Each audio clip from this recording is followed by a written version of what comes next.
بناوی خوای بەخشندەی میهرەبان سڵاوتان لێبێت بەڕێزان لە بەرنامەی ئەمڕۆ سەرەسەر چەقبەستووی دۆخی سیاسی هەرێم و ئایندەی دۆخی هەرێم دەکەین پەیوەست بە ناکۆکی پارتی یەکێتی هەروە پرسی هەڵبژاردنەکانیش کە لە چەند ڕۆژی ڕابردوو نێچیروان بارزانانی وەکو سەرۆکی هەرێم لەگەڵ ئەندامانی دادگای لەگەڵ سەرۆک ئەندامانی دادگای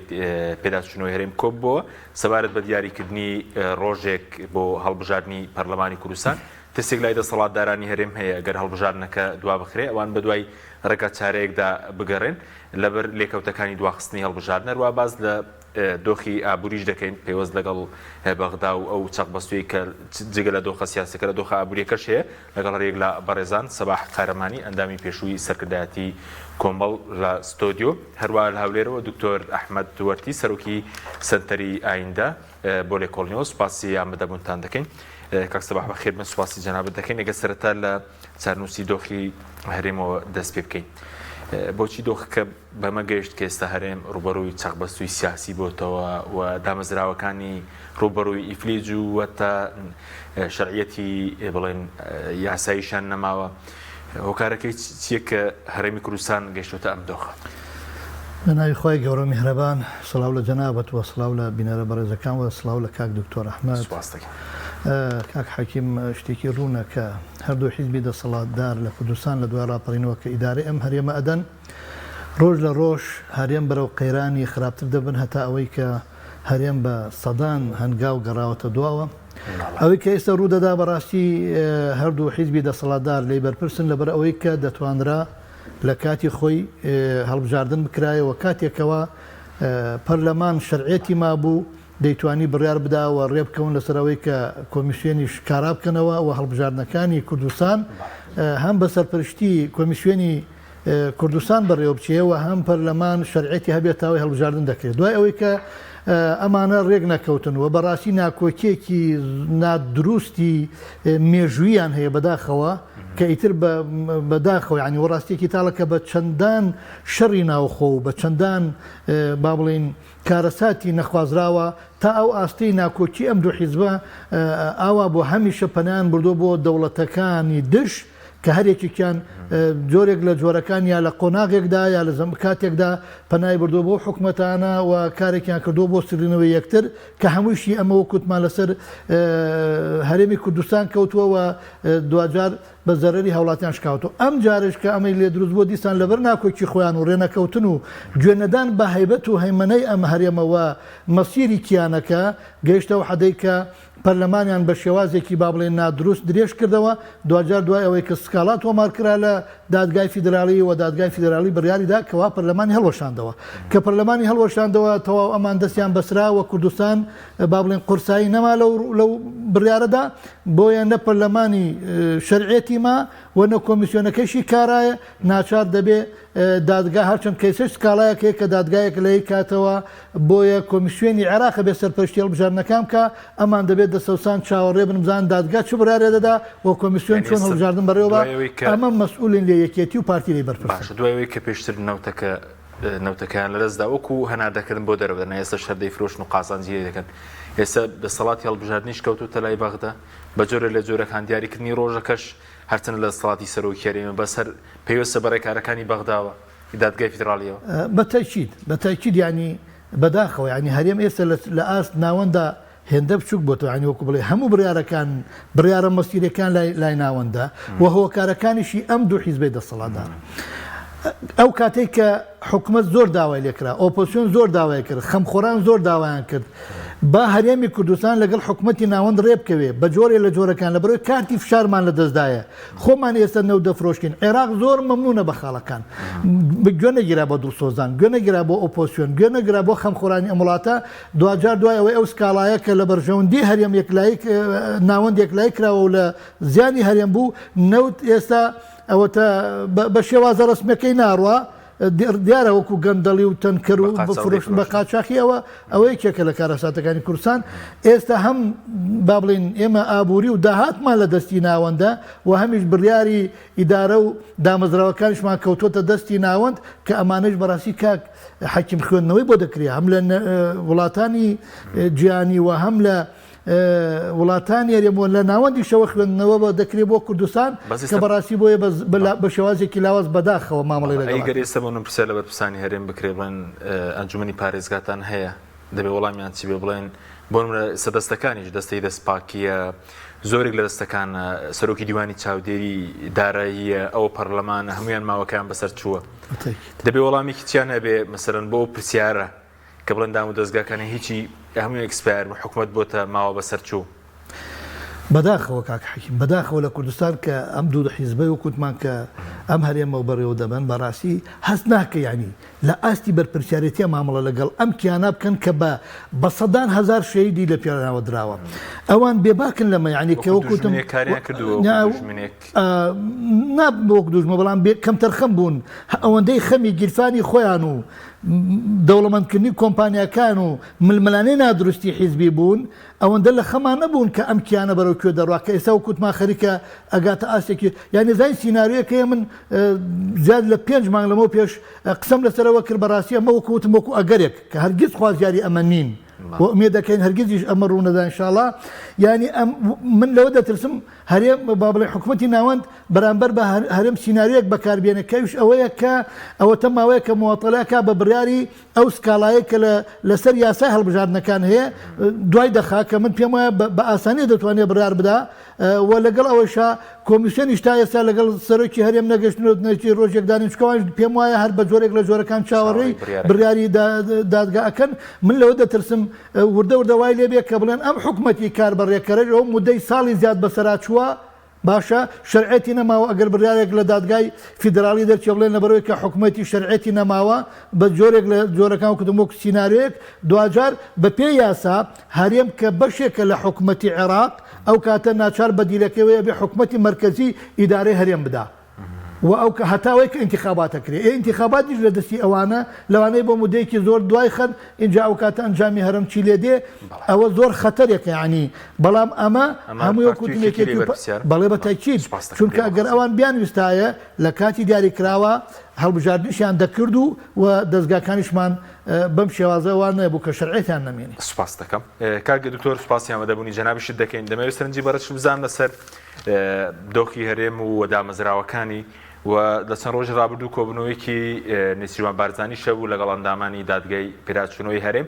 هەندێک زانیاری هەیە گوایە باز لەوە دەکرێت گەر دادگای فیدراڵی بریارێک لەباری هەڵبژاردن نەدات ئەوان گەڕێنەوە بۆ یاسا سڵێکەی بڵێن پەرلەمانی کوردستان لیژنەیەک لە دادوەران ڕاستپێرن بۆ سەرپەرشتی هەڵبژاردن ئەمە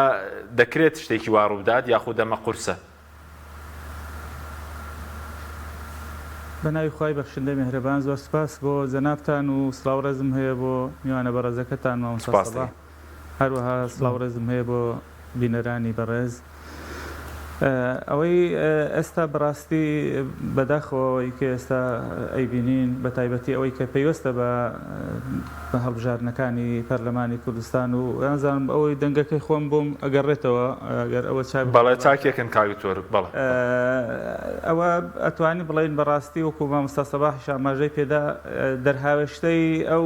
ناکۆشیانەی کە لە هەرێم هەبووە بەداخەوە بە تایبەتی ڕێک نەکەوتنی یەکێتی و پارتی لەسەر پرسە چارە نووسازەکان ئەو دەرفەتانەی کە لە دەستی خەڵکی کوردستان بووە لە دەستی ئەو دوو حیزبە بووە لە دەستی حکوومەتی هەرێم بووە ئەو دەرفەتانە لە دەست دراون لە کاتی خۆیان هەڵبژاردنەکان نەکراوە یاسای هەڵبژاردنەکان هەموار نەکراوەتەوە کۆمیسیۆن کاران نەکراوەتەوە ئەمەوەی کردووەتە دەرفەت لە دەست شووە دوایی ئەمە تووشی ئەمە ئاڵۆزیانە ئەبین کە ئێستا ئەبینین تووشی ئاڵۆزێکی یاسایی و سیاسی زۆر بووینە بەڕاستی و ئایندەش زۆر ڕۆشن نییە هەروەکو لە ڕابردوودا لە پارێزگای کەرکووک دەرفەتی گەورە لە دەسترا لە دوای 16 ئۆکتۆبەر کە زۆرینەی ئەندامانی ئەنجومەنی پارێزگای کەرکووک بەدەست کوردەوە بوون بەدەست یەکێتی و پارتی و لایەنەکانی ترەوە بوون هەوڵیان نەدا پارێزگارێک بۆ ئەو شارە دیاری بکەن تا ئەوە بوو ئەوە لایەنەکانی تر پارێزگارێکیان دیاری کردو ئەوان بەدەست بەتاڵی لە مەسەلەکە هاتنە دەرەوە بۆی ئەو دەرفەتانەی کە لە دەست دراون بەڕاستی ئەمە هۆکار بۆ بکەی کە ئێمە بۆ ڕۆژە بگەین ئەوەی دەربارەی پرسیارەکەی جەنابیشت بەڕاستی گەڕانەوە بۆ ئەو بڕیاری کە لە ڕابردوودا دراوە بە تایبەتی لە سەردەمی بەرەی کوردستانی بۆ هەڵبژاردننی ئەنجومەنی نیشتیمانی کوردستان کە دوایی بۆ ئەنجام پەرلەمانی کوردستان گەڕانەوە بۆ ئەو بڕیانە کارێکی سەختە و بە تایبەتیش حتا ئەگەر گەڕانەوەش بێ بۆ یاسای هەڵبژاردننی پەرلەمانی کوردستان کە دواتر هەموار کرایە و پەرلەمانی کوردستان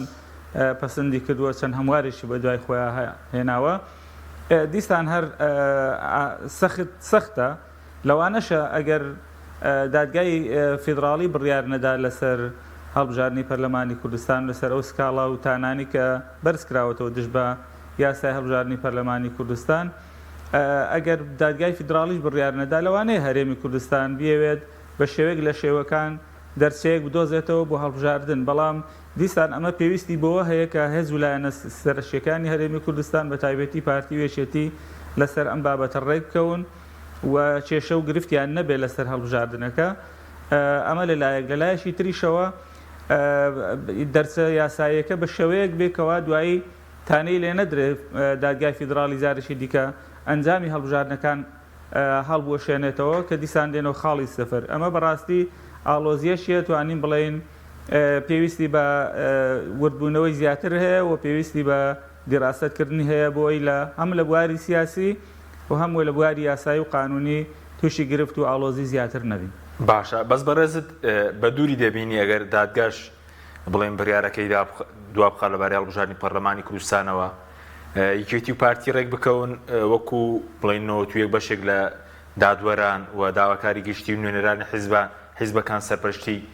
هەڵبژاردن بکەن ئەوە دوورە؟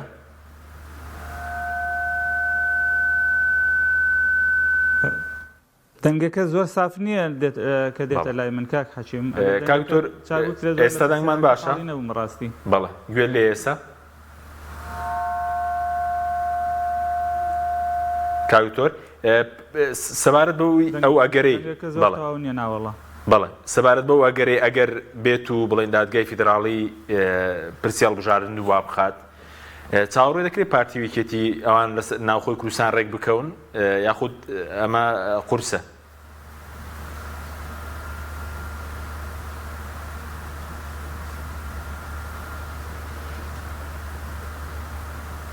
بەڵێ دێمەوە خزمەتت کاک دکتۆر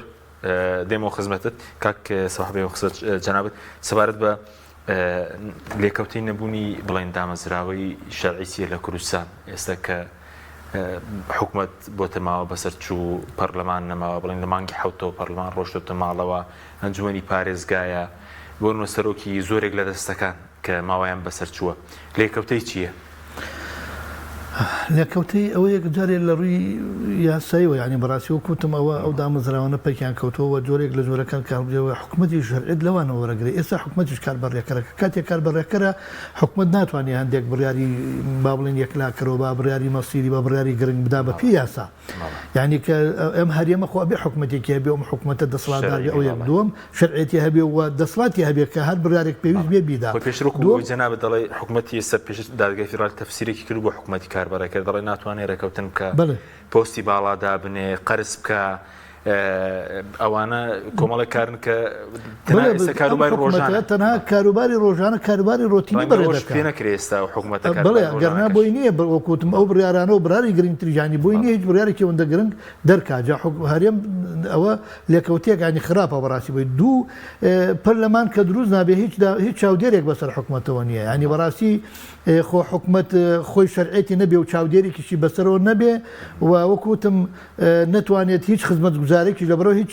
بودجەیەکی لە بەردەست نییە و ئەمانە هەمووی ئەگەر بتوێ وڵات مؤسسەی و دامەزراوی بە بەڕاستی ئەمانە هەمووی کارە ساتن بەتەکی لە ئەنجومەنی پارێزگاکانیشە بە هەمان شێوە ئێستا نە چاودێرێک بەسەر ئیدارەی حکومەتە خۆجیەکانەوە هەیە و نەدەتوانن هەنگاوێکی گەورە بنێن لەبەرەوە ئێستا ئەگەر بڵێن جۆرێک لە جۆرەکان ئیدارەدان و حکومڕانی لە هەرێمە بۆکو بڵێ ئیفلیج بووە ینی بە تەنها بەکاری ڕۆتینی ڕۆژانەوە بەڕێوە دەچن لەگەڵ هەموو ئەو ترسەیشا کە ئێمە با بڵێن دەسڵاتی کاراکردنەوەی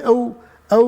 دامەزراوانە لای خۆمان یەک کەوتوتە لای حکومەتی ناوەند اینجا ئەبێت چاومان لە دەستی ئەوان بێ بە چ ڕێگەیەک ئەو کارانە بکەن ئەمانە هەمووی لە هەیبەتی هەرێمەشکێنی وەکو حکومەتەکە ئێستا کاربەڕێکەرە لە کاروباری ڕۆژانەشدا هەر ئیفلیز نەبووە بۆنم لە خزمەت گوزاری بێ لە موچە بێ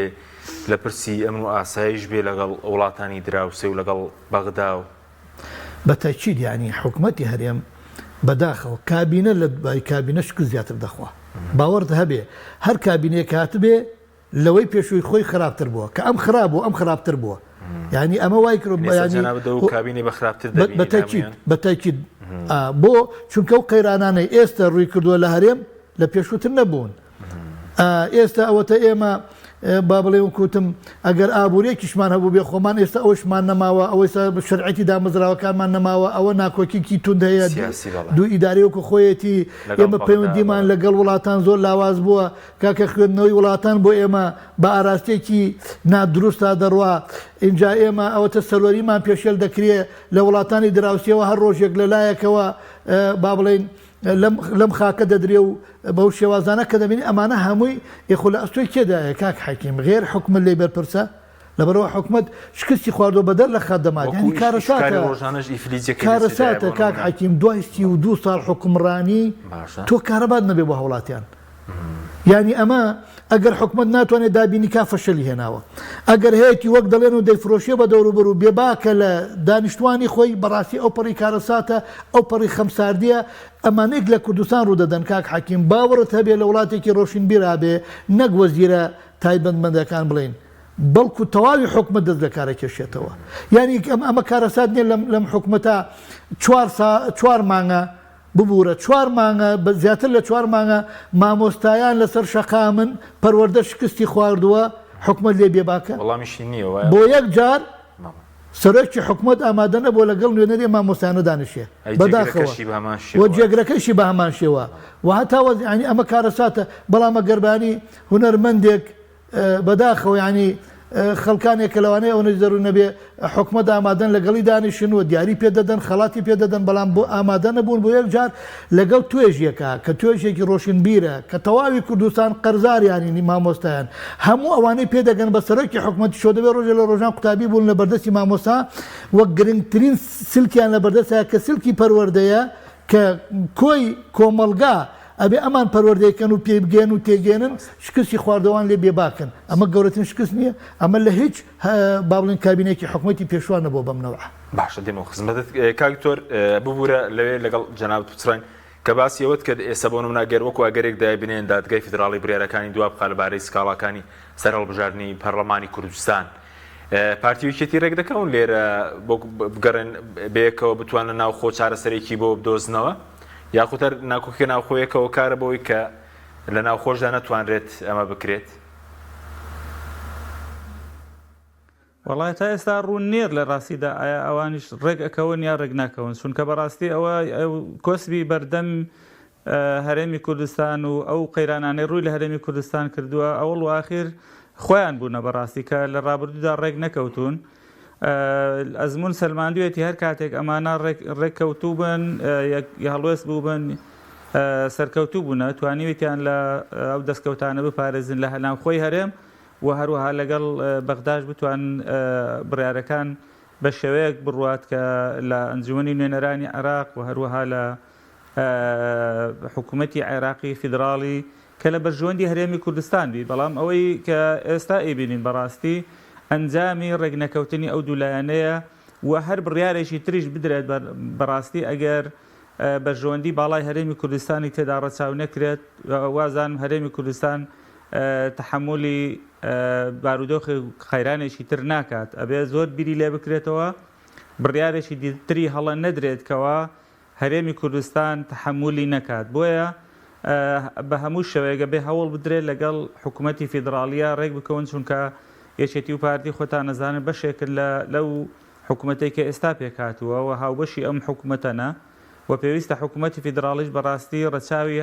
هاوبەشەکانی لە حکوومەتی فیدراڵیا بکات لە هەرێمی کوردستان چونکە دەستوری عێراقی دەستوری کۆماری فیدراڵی عێراق زەمانەتی پاراستنی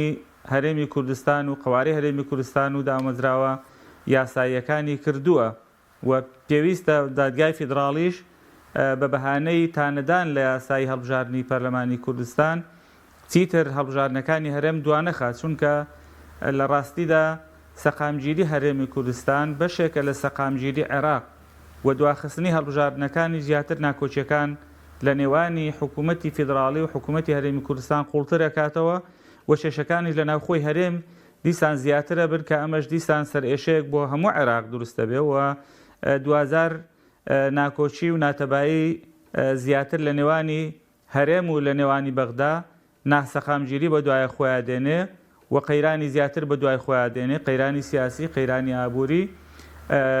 پێویستە دام و دەستگاکانی هەرێمی کوردستان پارێزراو بن چونکە دەستور زەمانەتی پاراستنیانی کردووە بۆیە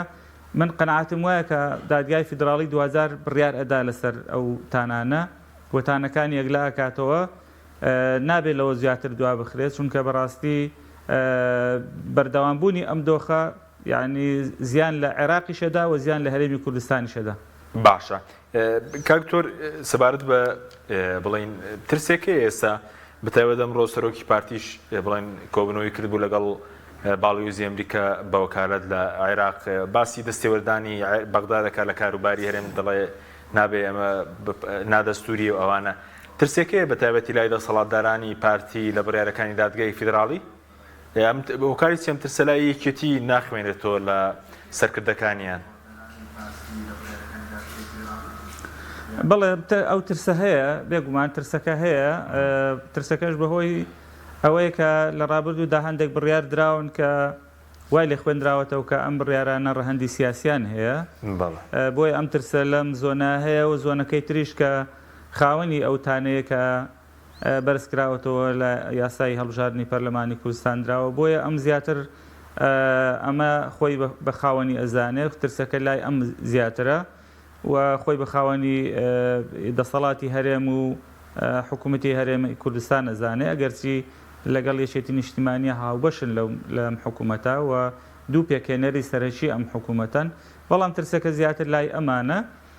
ئەگەرچی لەم دوایانە کۆمەڵێک کۆبوونەوەیان ئەنجامداوە بە تایبەتی لەسەر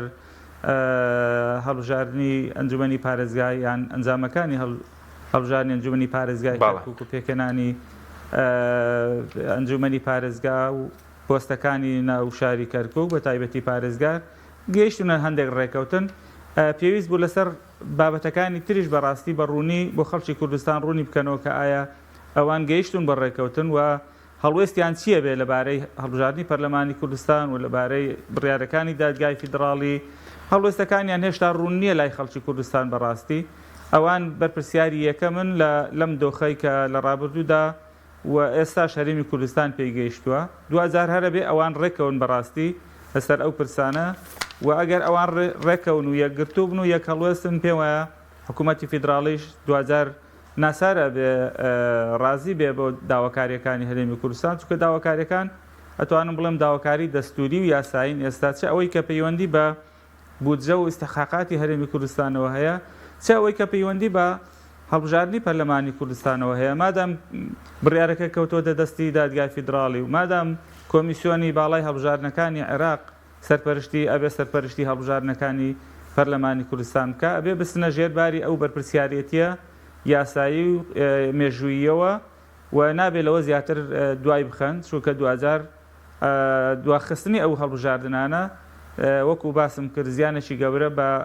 سەقامگیری هەرێمی کوردستان ئەگەێنەوە سەقامگیری عێراق شەگەێنێ و ناکۆچیەکانی زیاتر قوڵ ئەکاتەوە لە نێوانی هەرێم و لە نێوانی بەغدا. باشە کاکتۆر بە کورتی وەڵامی و پرسیارش پێ دوای هەڵبژاردننی پەرلەمانی کوردستان و ڕێکەوتنە سەر پارێزگاری کەرکووک لە نێوان پارتی و یەکێتی بەیەکەوە بەسترابنەوە 2000 ئەوان بەرپرسیاری یەکەمن ینی ئەلبەتە ئەوان بەرپرسیاری یەکەمن ئەگەر ئەمان ڕێک بکەون من پێم وایە هەم ئەتوانن لە ئەنجومەنی پارێزگای کەرکووکشیش و لە هەڵبژاردننی پارێزگاری یا دیاریکردنی پارێزگاری کەرکووک ئەوان ئەتوان قسەی یەکەمیان هەبێ لەو شارەیە و لە هەڵبژاردننی پەرلەمانی کوردستانیشە بە هەمان شێوە ئەگەر هەڵوێستەکانیان یەکخەن و یەکگرتوو بن لە نێوان خۆیانە ئەتوان هەم لە دادگای فیدراڵی چونکە خۆتان نەزانن ئەو سکاڵایە لەلایەن یەکێتی نیشتیمانیەوە بەشێکە لەو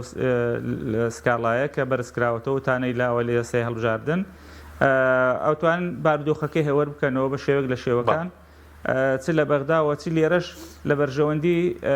هەڵبژاردننی پەرلەمانی کوردستان ئەنجامدانی هەڵبژاردنەکە و هێورکردنەوەی ئەو دۆخێکە لە هەرێما خوڵقاوە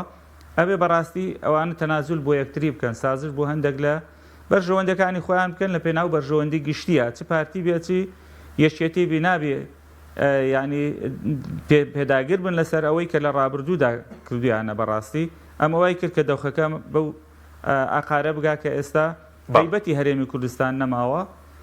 چ لە بەغداوە چ لە لایەن وڵاتانی هەرێمیەوە و سیادەی هەرێمی کوردستان و سیادەی عێراق وا پێشێ لێکرێ و مافەکە دەستوری و یاسایەکانی کوردستان و خەڵکی هەرێمی کوردستان بە تایبەتی موچە خۆران کەوتۆتە ژێر هەڕەشەوە ئەبێ ئەوان ڕێکەون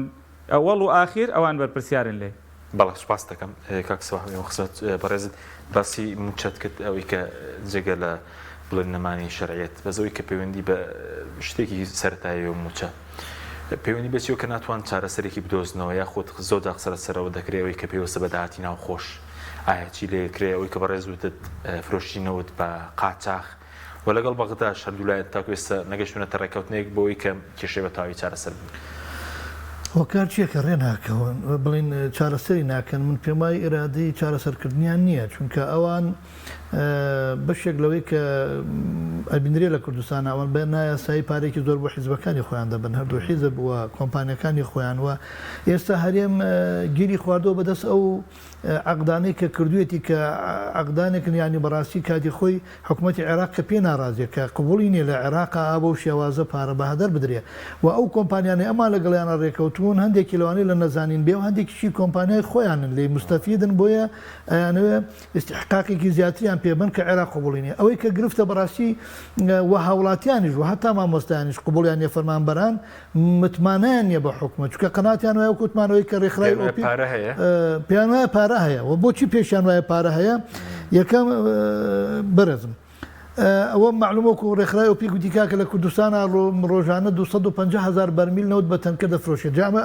برۆفیکە بە $70 بە $60 یا بارچەنێک بزانم بە $35 باشە ئێجاخر بە $35 خۆمان مەسئولن ئەم نەوتی هەرێمە کە هی داهاتی ئەم هەرێمەیە هی تاک بە تاکی خەڵکی کوردستانە بۆ هەرزان فرۆشیەکەن گرفتەکە سەرڕێ هەرزان فرۆشتێش بۆ موچە و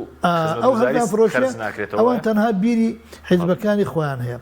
گرفتەکە وایە هەرچی داهات دێتە کوردستانە پێشە ئەبێ پشکی کۆمپانیا و پشکی حیزبەکانی خوانی لێ بکەنەوە اینجا چی مایەوە بیدەن بە موچەکە نامێنێتەوە بەڕاستی گەندەڵی ینی بووە بە نەخۆشیێکی سەرەتان لەم هەرێمەدا پێیان چارەسەر ناکرێ ئەمان لە دەستیان دەرچووە بەداخەوە جا ئەمە گرفتەکەی ئەگەرنا خەڵک بیرەکاتەوە داهاتی وەزارەتەکان یعنی تۆ بیرکەوەڕێتە هەر وەزارەتێک بڕۆ بزانە چی داهاتی هەیە هەموو وەزارەتەکان لە باج و لە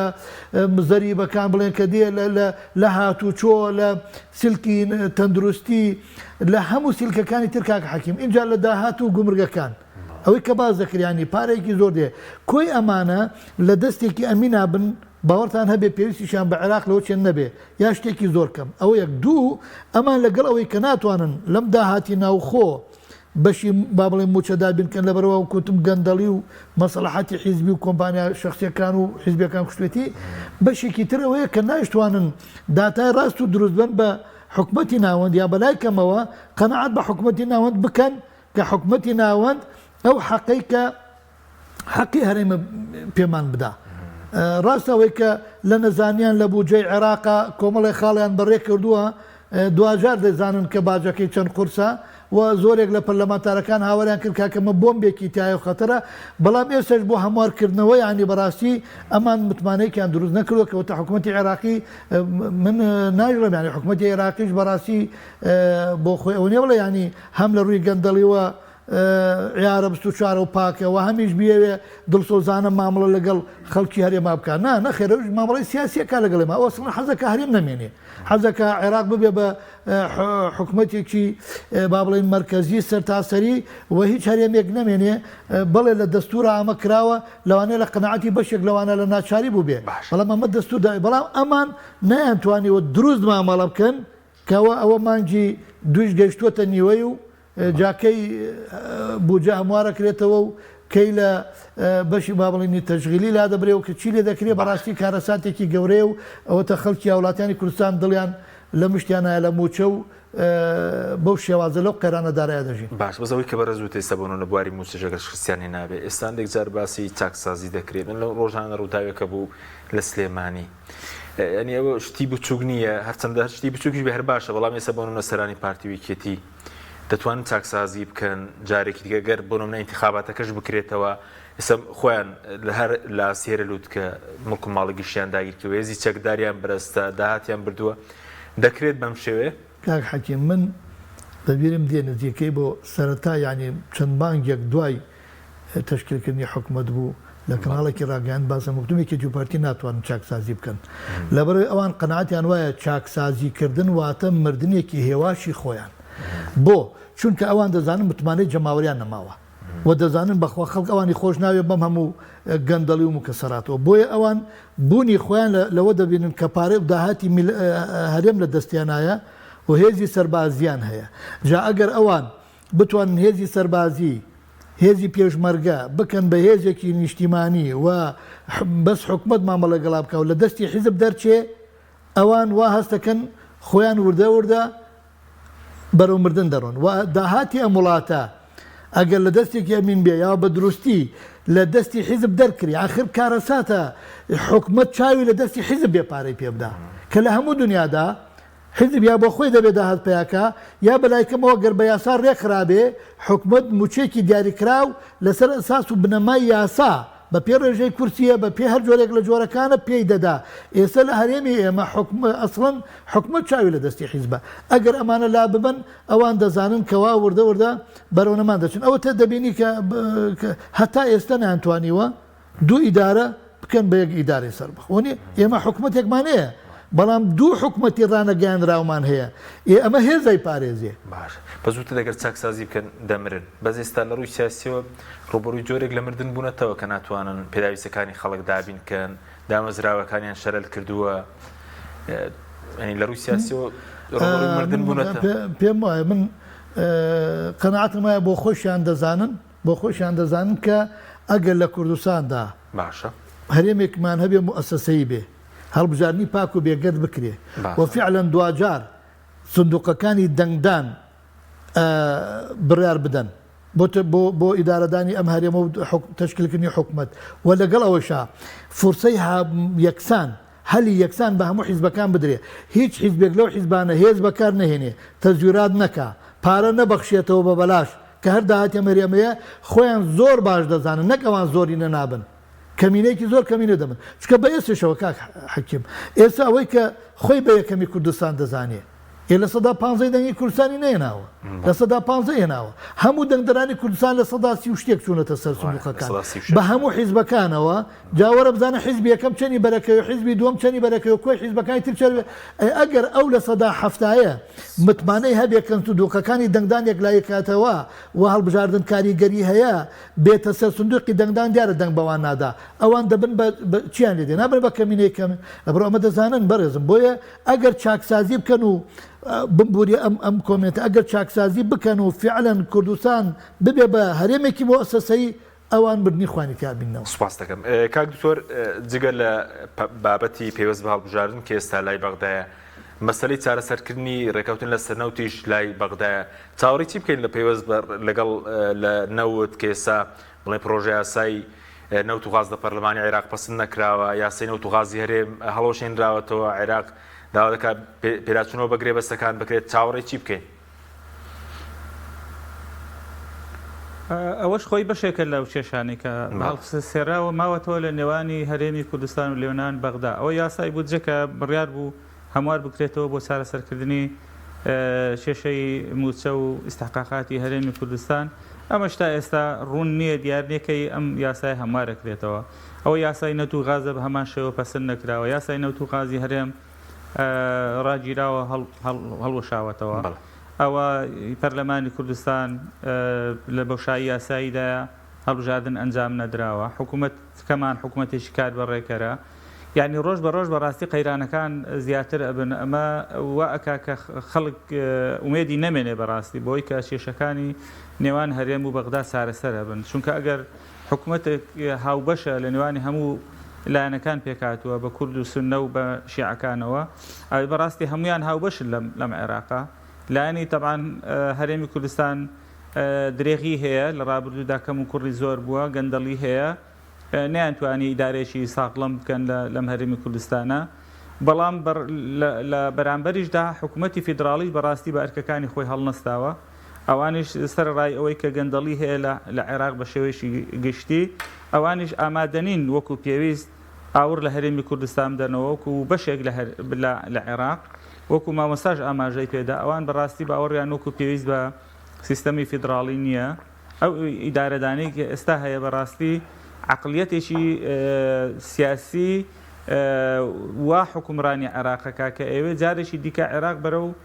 بە ناوەندی بوون بباتەوە بەرەو بە مەرکەزی بوون بباتەوە لە کاتێکا دەستوری عێراقی دەستورێکی فیدراڵیە دابشکردنی دەسەڵاتەکان لەسەر بنەمای سیستەمی فیدراڵیە لە نێوانی حکوومەتی فیدراڵی و لە نێوانی حکوومەتی هەرێم و پارێزگاکانە و تەنها یەک هەرێمیشەیە کە بریتی لە هەرێمی کوردستان ڕێگە نادەن هەرێمی تریش دروست بێ ئەمەش بەڕاستی ئەم عقلەتێکە ئەمڕۆ ئیدارەی وڵاتی عێراقەکە ئەمەش وای کردو کە کێشەکان زیاتر ئاڵۆز بن متمانە لە نێوان پێکاتەکانان نەبێ لە نێوان سنی و سنە و کورد و شیعیان نەبێ و بینین ئەمە تەنها بۆ کوردیش نییە ئەوە تەنها چەند مانجێکە کە پەرلەمانی کوردستان پەرلەمانی عێراق بێ سەرۆکە و لەبەرەوەی لە پێکاتەی سنەیە و ئەو کەسێک کە هەڵەبژێردرێت لەوانێ بە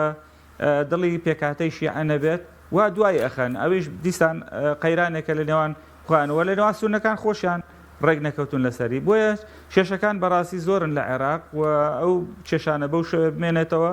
لەلایەکی تریشەوە کێشەیان هەیە لەگەڵ هاوپەیمانان لەسەر مەسەلەی دەرکردنی هێزە بیانیەکان و بوونی میلیشای زۆری چەکداری کە ئەمەش وای کردووە لە دەرەوەی یاسا ئەو هەموو میلیشایە هەیە بەداخەوە کە ئەمەش پێچەوانەی دەستوری عێراق ئەو هەموو گروپە چەکداریانە دروست بوونە چونکە لە دەرەوەی سوپای عێراق و سوپای ڕسمی نابی هیچ هێزێکی تری چەکدار هەبێ بە پێی دەستور ئەمانە هەمووی کێشەی دروست کردووە لەوەی کە ترس هەیە هاوڵاتیان بە شێوەیەکی گشتی لەوەی کە عێراق بە یەک پارچەی نەمێنێتەوە لەلایەک وە سەقامگیری و ئارامی تێدا بەرقەرار نەبێت ئەوەی ئەمێنێتەوە بە نسبەتی خۆمانەوە تەنها ڕێکەوتن و تەنها یەک گوتاری و یەک هەڵوێستی چارەسەری دەردەکانمانەکە و کۆتایی هێنان بە گەندەڵی و بە فرە ئیدارەی فرە کوێخایی ئێستا فرە کوێخایی هەیە لە هەرێمی کوردستان یعنی حزب ئیدارەی وڵاتەکە نەک حکوومەتێکمان نییە بە معنای ئەوەی کەلیمە حکوومەت بێت کە حکوومەتێکی موسەساتی بێت دەسەڵاتەکانی خۆی پیادە بکە حزب بە کەیفی خۆی دەست وەرەدا لە ناو کاروباری حکوومەت و ئیدارەدانی ئەم هەرێمە بڕیاری سەرۆکی حیزبێک سەرۆکی لقێک سەرۆکی مەڵبەندێک ینی بڕیارەکە زیاتر جێبەجێ بێتە بڕیاری سەرۆکی یەکەیەکی ئیداری لەو ناوچەیە بۆیە بەڕاستی ئەمە پێداچوونەوەیکی زۆری دەوێت چاکسازیەکی بنەڕەتی ئەوێ لە هەرێمی کوردستانە ئەبێشێتی و پارتیش بەڕاستی لەو عقلێتە بێنە خوارەوە و مل بدەن بۆ ویست و خواستەکانی خەڵک ئەوە شەقام ناڕازیە و مامۆستایان ناڕازی نەچین و توێژەکانی کە ناڕازینە یعنی بۆچی نایەن لەگەڵ ئەم خەڵکە دانانیشن لەگەڵ ئەم خەڵکە دڵسۆزدا بۆچی ئەو خەڵکە تەسحیەی داوە قوربانی داوە لە ڕابردوودا و لە ئێستاش ئامادە نییە قوربانی بە هەرێمی کوردستاندا لە پێناو بەرژەوەندی تایبەتی خۆی بەڵکو ئامادەیە قوربانی بە خۆی بدا لە پێناو بەرژەوەندی گشتی هەرێمی کوردستان بەڵام ئەبێ دەسەڵاتداران بەڕاستی قەرزاری کە قەرزاری ئەو میلەتەن پاداشتیان بە چاکە بدەنەوە نەک یعنی بەو شێوەیە بە عینادی سیاسی و بە گوێپێنەدان بە ویست و خواستەکانی خەڵکی کوردستان درێژە بەم حکومڕانیە بدەن کە حکومڕانیەکی سەقەتە بەم شێوەیە. بەڵێ سوپاس دەکەین کاکتۆر ئەگەر مامۆستا جەناب کۆمنتێکت ماوە بەچی دۆخەکە ڕاز دەکرێتەوە سیاسی بە ئابووری بە کورتی بێسپاس. وڵایم من یەکەمەوەی تاکی لە قسانی کاک دکتۆرەکەم کە ئەم حیزبانی دەسەڵاتدار دەبێت بەڕاستی لە خەمی هەرێما بن هەم لە ڕووی چاسازی و ئەوە کە تۆزێک ناڕەحەتەوە ئەم وەزع گەندەڵیەوە ڕێکەوتنیان بەوەی کە بەلای کەمەوە هەرێم بەرەو زیاتر لەمە بەرەو دووەوە ڕادوو داوا دەکەم لە خەڵکی هەرێمی کوردستان بە جددی بڕاتە سەر سنووری دەنگدان و بەتایکیدەوەی کە من هەستەکەم لەوانەیە ئەم دوو حیزب بەدەسەڵاتدارە وەک جاران ئەو توانایان نەما بێ خەڵکییان بێ بڵێ ئەگەر ئێمە یەک کورسیش بێنی هەر حکومڕانی دەکەن چونکە ئێستا دادگای فیدرالی هەیە و ئەو حکوومەتەی کە لە دوای ئەمە تشکیل دەکرێت دەبێ حکوومەتێک بێ لە سندوقی دەنگدانەوە شەرعێتی وەرگرت بێ ئەگەر نا دادگای فیدرالی هەیە دانی پیانانێ و عێراق مامەڵی لەگەڵ ناکا بۆیە جۆرێک لە گۆڕانکاری دروست بووە ضرورە ئەم جار ئەم انتخاباتە بە گەرموگوڕی ئەنجام بدرێ و هەرێم ڕاستکرێتەوە بە جۆرێک لە جۆرەکان و بتوانین شەرعێت بۆ دامودەزەکان پارتی ڕاز ناکرێتەوە پێم وانیەوە خەڵک دەزانێت کە 32 ساڵاوانە تاقی کراونەتەوە دووبارە دەبنەوە لەبەرەوە نەخێر بەوان ڕاز ناکرێتەوە. سوپاسان دەکرێت سوپاس بۆ بەڕێزان سەباح قارەمانی ئەندامی پێش سەرکردایەتی کۆمەڵی دادگەری هەروە دکتۆر ئەحمەد وەرتی سەرۆکی سەرتەری ئایندە بۆ لێکۆڵینەوە. سوپاس بۆ بینەرانی بەڕێز، سوپاس بۆ هاوکارانم، خواتان لەگەڵ.